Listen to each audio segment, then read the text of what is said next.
अब यो चाहिँ हाम्रो घरको मेन इन्ट्रान्स भयो। ग्राउन्ड फ्लोरमा चाहिँ हामी यताबाट गएर पछाडिबाट भित्र जानेछ भने यो चाहिँ हाम्रो पार्किङ। यहाँबाट चाहिँ आफू मात्र बस्न जाने पर्पसको लागि गरी बनाइएको मेन ढोका छ भने यताबाट चाहिँ हामी पछाडिबाट रेन्टल फ्ल्याटमा चाहिँ जान सक्छौँ।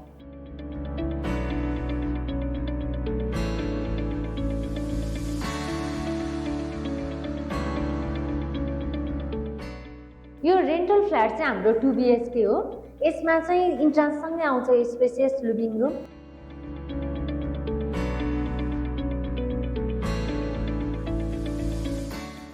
त्योसँगै किचन डाइनिङको स्पेस र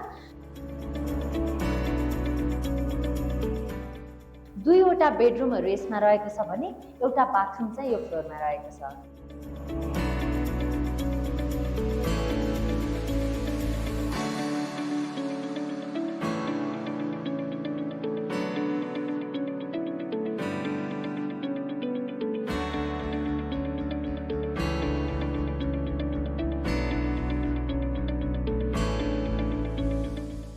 यो मेन डोर चाहिँ हामीले डिजाइनवाला कुदेको चपरा पोलिस गरेर यसरी हालेको छ। यसको हार्डवेयर पनि एकदमै प्रिमियम क्वालिटीको छ है। यो दुईटा चाहिँ एकदम सुट भएको छ। भर्याङ मुनिको स्पेसलाई चाहिँ हामीले एउटा चाहिँ सूर्याकहरू राख्ने, अर्को चाहिँ स्टोरेज पर्पसको लागि पनि बनाएको छ। यसरी यो चाहिँ एकदमै राम्रोसँग छ हामीले।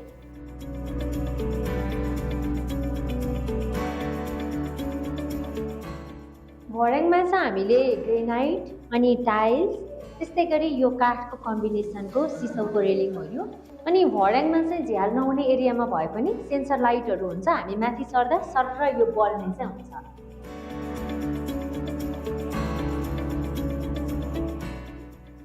यो चाहिँ हाम्रो आफै बस्ने गरी बनाएको चाहिँ फर्स्ट फ्लोर र योभन्दा माथिको तला चाहिँ आफै बस्ने गरी बनाएको छ।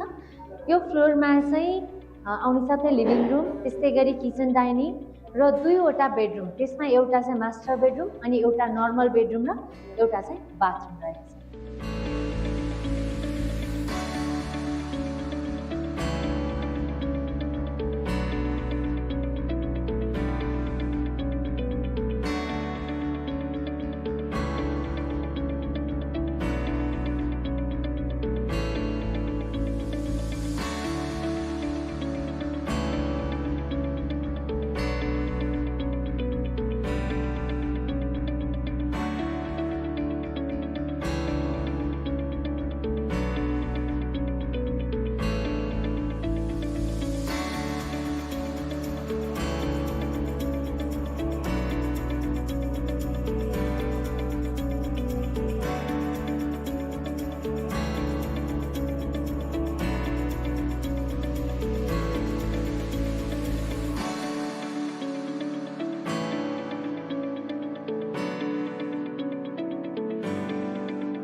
यो बेडरुममा चाहिँ हाम्रो यो मास्टर बेडरुम हो। यसमा चाहिँ ठुलो वार्डरोब, त्यस्तै गरी यो बेड विथ हेडको बेड रहेको छ।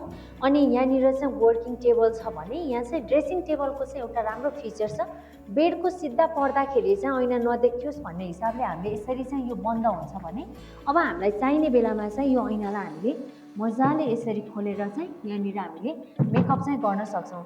त्यो हुँदाखेरि बेडमा सुत्दा बस्दाखेरि यो क्लोज हुनुभयो, आफूलाई चाहिएको बेला चाहिँ यो खोल्न सकिन्छ भने यसमा चाहिँ ड्रयरहरू छ। अनि यो ऐनाको भित्र पनि यसरी चाहिँ धेरै सेल्फहरू हामीले मेकअपको सामानहरू राख्नको लागि र त्यो सामानहरूलाई पनि हामीले यहाँ लक चाहिँ दिएको छौँ। यो टेबलमा चाहिँ हाम्रो कतै पनि हार्डवेयरहरू चाहिँ छैन। प्रायः हार्डवेयरहरू चाहिँ हामीले यो घरको फर्निसिङमा सबै ह्यान्डललेसै बनाएको छौँ। यसमा यो पनि हेर्न सक्नुहुन्छ, यसमा कतै पनि ह्यान्डलहरू छैन। अब यसमा चाहिँ हामीले पुस म्याग्नेट हालेको छ। यसरी हाल्दाखेरि यसको चाहिँ एकदम फाइन फिनिसिङ देखिने भयो। हेर्नुहोस् त।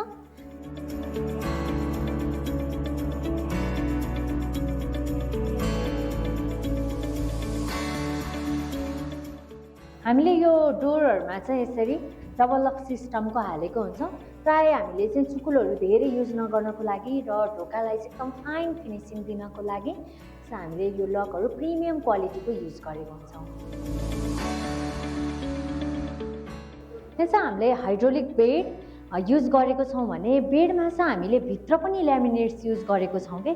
त्यो भनेको हाम्रो चाहिँ कपडाहरू स्टोरेज पर्पजको लागि यो यस्तो सफ्टली ओपन हुन्छ। हेर्न सक्नुहुन्छ, यसको तल पनि मजाले दराजको जस्तै क्याबिनेटहरू हामीले दिएको हुन्छौँ।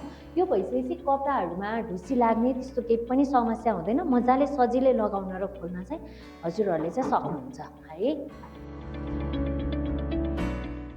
घर बनाउँदाखेरि चाहिँ सानो सानो कुरामा पनि एकदम ध्यान दिनुपर्छ। हामीले यो पर्दाहरू पनि अगाडि नै फल सिलिङ बनाउँदाखेरि यस्तो कोप्लाहरू बनाएर मजाले माथिदेखि सरर आउने गरी एकदम फाइन फिनिसिङ आउने गरी चाहिँ यो पर्दाको कोप्लाहरू निकालेको छ।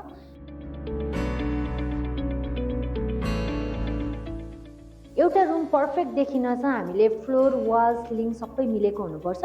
यो मास्टर बेडरुममा हामीले फ्लोरमा चाहिँ यसरी 12 mm को चाइनिज पार्केटिङ गरेको छौँ भने माथिको सिलिङमा फल सिलिङ त हालेको छ, तर यसमा चाहिँ झिलिमिली कलर रङ्गी बिरङ्गी छैन। प्लेनमा हामीले चाहिँ एकदम डिम लाइट दिएर यो सिलिङ र रुमलाई चाहिँ अझै धेरै राम्रो चाहिँ यो सिलिङले पनि देखाएको छ।